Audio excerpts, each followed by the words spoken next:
So I just wanted to give you all a quick tour of the rig that comes with RHiggit Lite and the controls that you can get for your character. You do of course have IK, which is stable and robust. Everything holds together and your IK is completely predictable in how it will behave. We use foot planes at the base of the feet, for instance, as well as these nulls which we use for the hands and arms. All of the IK has twist control, and the IK and FK systems also auto-match to one another, so we can key off seamlessly between pole vector and twist target modes for the IK, and switch back and forwards between them seamlessly. This is also true for the FK controls, as we can key the FK rotators whilst we're in IK mode, and switch out to reveal everything has returned to FK control. This auto-match switching also of course works between FK to IK, so by keying our IK controllers we can switch between the two systems quite seamlessly, and everything works well together.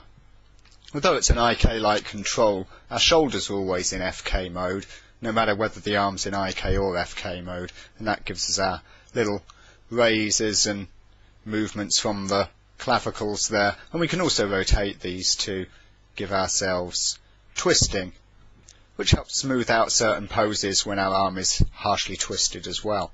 Because this is a full squash and stretch rig, we can also give things a little nudge positionally to just help sell a particular pose, or silhouette if we need to when animating.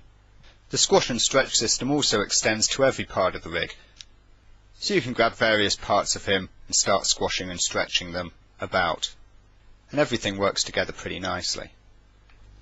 The interesting part on the limbs is if you move them on their Z or their Y channels, you clearly get it working on FK, but it also works with the IK, giving you squashy, stretchy IK available for your characters as well, which also clearly works seamlessly with the FK system. On extremities, such as the head, the hands and the feet, we can scale the end goal controllers in order to scale that part of the limb. Again, this also works when we're in IK mode. If we scale up the foot controller, the entire IK hierarchy for the foot scales with it. Speaking of which, we have an excellent IK hierarchy on our feet. Going from a single controller, we have lots of different positioning options that help us add in walk cycles and all manner of different poses, pivoting and twisting from every point available. We also have a space switchable head, whereby the head can be switched to follow with a goal object, meaning that the head will always be pointing in a given direction. Whilst we can animate the head from the space controller itself, we can also add to and offset that animation by animating on the head offset item, allowing us to animate within the secondary space. These offsets also appear at any of our 3D joints, our shoulders, hips, wrists and head, as well as the root item and the root items for the IK goals. We can see them in bounding box, they're coloured orange, diamonds on the body here, boxes and circles on the root goals, and just exist as the parent items so you can switch up to them from any of the 3D joints themselves. These are especially useful in FK mode, for instance if we get ourselves gimbal locked, like this, losing our ability to rotate in a given direction. We can always just use the offset and animate using that. It also allows us to do a form of layered animation on our controls.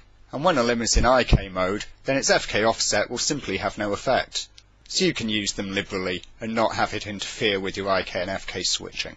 Last little thing worth noting is the eyes, which when you set them up, point to target and also have a mild soft eyes effect, so your eyelids will respond to the movement of the eyeballs, which is a very nice touch.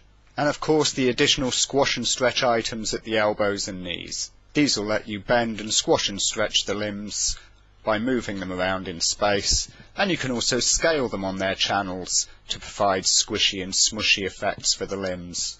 We also have included with RHiggit Lite a basic face system, which can be added on to the biped. It's very quick and easy and controllable, very quick and simple to animate with.